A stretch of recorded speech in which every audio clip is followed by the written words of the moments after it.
তো বন্ধুরা 8 থেকে 9টা রহস্যময় বিমানের ছবি এই মুহূর্তে গোটা সোশ্যাল মিডিয়ায় তোলপাড় করে দিয়েছে, যেখানে বলা হচ্ছে এই সমস্ত বিমান খুব সম্ভবত পাকিস্তানের কোনো একটা এয়ারবেসে দেখা গেছে। ইন্টারেস্টিং ব্যাপার হলো এই বিমানকে নিয়ে যে ধরনের খবর এসেছে সেটা যদি পুরোপুরি সত্যি হয় তাহলে ধরে নিন যে এটা ভারতের কপাল খুলে দেবে, যাকে ইস্যু বানিয়ে লিটারেলি ককেসাস রিজিয়নে ভারত নিজেদের এক প্রকার তাণ্ডব চালাবে বলতে পারে। কিভাবে? ওয়েল, এই ছবিটা খুব ভালোভাবে দেখুন, যাকে নিয়ে এত রহস্য। এখানে এই বিমানগুলোর ওপর কোনো দেশের চিহ্ন নেই, না কোনো ক্যামোফ্লাজ রয়েছে পাকিস্তানি সেনাবাহিনী, যার একটাই মানে দাঁড়াচ্ছে এগুলো পাকিস্তানের জন্য নয়। খুব সম্ভবত এগুলো পাকিস্তানের সেনা আর্মেনিয়ার বিরুদ্ধে লড়াইয়ের জন্য আজারবাইজানে পাঠাবে। হ্যাঁ, সেই আজারবাইজান যারা ভারতের কাশ্মীর ইস্যুতে লাগাতার পাকিস্তানকে সমর্থন দেয় এবং কাশ্মীরকে ভারত থেকে ভাঙার জন্য উঠে পড়ে লেগেছে।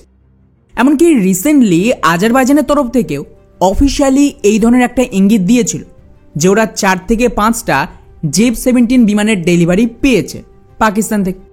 হতে পারে যে এগুলো তারই অংশ, আর এটাই পুরো খেলা ঘুরিয়ে দেবে ভারতের জন্য। কারণ খবর অনুযায়ী আজারবাইজান এই মুহূর্তে একটা বড় যুদ্ধের জন্য তৈরি হচ্ছে, যেখানে পাকিস্তানের সাথে ওরা নিজেদের আরও বড় চুক্তির আওতায় প্রায় 40টা জেব-17 বিমান কিনছে, যেটা হিউজ। এই লিস্টটা দেখুন। এখানে আমি আজারবাইজান আর আর্মেনিয়ার বায়ুসেনার একটা ছোট্ট তুলনা করেছি, যেখানে মাল্টিরোল যুদ্ধ বিমানের ক্যাটাগরিতে আজারবাইজান লিটারেলি 10 গুণ বেশি শক্তিশালী হয়ে উঠবে আর্মেনিয়ার তুলনায়।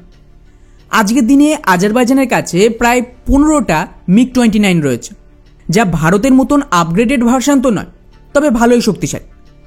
এর সাথে বলা হচ্ছে 8 থেকে 9টা জেব-17 পৌঁছে গেছে। তাহলে টোটাল 23 থেকে 24টা কেবলমাত্র মাল্টিরোল যুদ্ধবিমান রয়েছে আজারবাইজান, যা মারাত্মক শক্তিশালী হবে যদি এটাকে আমরা আর্মেনিয়ার সাথে কম্পেয়ার করি। ওদিকে আর্মেনিয়ার কাছে আজকের দিনে মাত্র 4টে Su-30 আছে, তাও আবার রাশিয়া এর জন্য কোনো হাতিয়ার দেয়নি, মানে এটা এই মুহূর্তে কোনো কাজে না। অর্থাৎ প্রায় 19 থেকে 20টা যুদ্ধবিমান এগিয়ে আছে আজারবাইজান এই ক্যাটাগরি।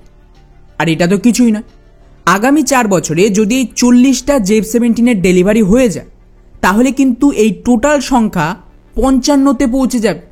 ফলে জেব-17 কোয়ালিটি যাই হোক না কেন, তার সামনে আর্মেনিয়া কিছুতেই টিকতে পারবে না। এছাড়াও গ্রাউন্ড অ্যাটাক রোলেও আজারবাইজানের কাছে প্রায় 19টার মতো Su-25 রয়েছে, যেখানে আর্মেনিয়ার কাছে মাত্র 15টা সেম বিমান রয়েছে। এখানেও 4টে বিমানের গ্যাপ। অর্থাৎ এটা বললে খুব একটা ভুল হবে না যে আগামী 4 বছরে আজারবাইজানের কাছে আর্মেনিয়ার তুলনায় 3 গুণ বেশি যুদ্ধবিমান থাকবে, তাও মেজরিটি মাল্টিরোল, যাকে কাউন্টার করার জন্য আর্মেনিয়ার কাছে তেমন কোনো অপশান নেই। আর বন্ধুরা, এটাই ভারতের ভাগ্য খুলে দেবে। তুর্কি, পাকিস্তান আর আজারবাইজানের জোটের একটাই উদ্দেশ্য, যে করে হোক একটা ইসলামিক সাম্রাজ্য তৈরি করে। আর এর জন্য এই সমস্ত দেশের আশেপাশে যে সমস্ত নন ইসলামিক দেশ রয়েছে সেখানে আক্রমণ করে নন মুসলিমদের গণহত্যা চালিয়ে ওদের সব কিছু দখল করে। এবং খুব তাড়াতাড়ি আপনারা খেয়াল করবেন আজারবাইজান এমন কিছু করবেই আর্মেনিয়ার বিরুদ্ধে। মুশকিল হলো আর্মেনিয়াকে বাঁচাতে না রাশিয়া আসবে না আমেরিকা আসবে। এমন অবস্থায় ওদের বাঁচার একমাত্র রাস্তা হলো ভারত, যার আওতায় ভারত কিন্তু আর্মেনিয়াকে ব্যবহার করতে পারবে এই ককেসাস রিজিয়নের তুর্কি আর পাকিস্তানের বিরুদ্ধে নিজেদের পাল্টা সামরিক ঘাঁটি তৈরির জন্য। উদাহরণ হিসেবে রিসেন্টলি আজারবাইজানের জেব-17 ডেলিভারি হতে আর্মেনিয়ার সরকার ভারতে ছুটে আসে। আর রিপোর্ট দেখেন, এখানে বলা হচ্ছে ওরা কম করেও 3 থেকে 4 বিলিয়ন ডলারের বেশি হাতিয়ার কেনার জন্য কথাবার্তা চালাচ্ছে। কিন্তু মুশকিল হলো আর্মেনিয়া কিছুতেই আজারবাইজানকে ম্যাচ করতে পারবে না ইকোনমিক্যালি। আজারবাইজানের টোটাল যে ইকোনমি সেটা প্রায় 74 বিলিয়ন ডলার, যার মধ্যে একটা বড় অংশ তেল থেকে আসে।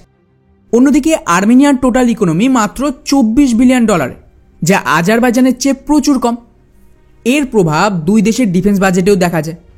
আজারবাইজান যেখানে প্রতি বছর 5 বিলিয়ন ডলার খরচ করে, সেখানে আর্মেনিয়া মাত্র 1.5 বিলিয়ন ডলার খরচ করে নিজেদের সেনাবাহিনীর ওপর।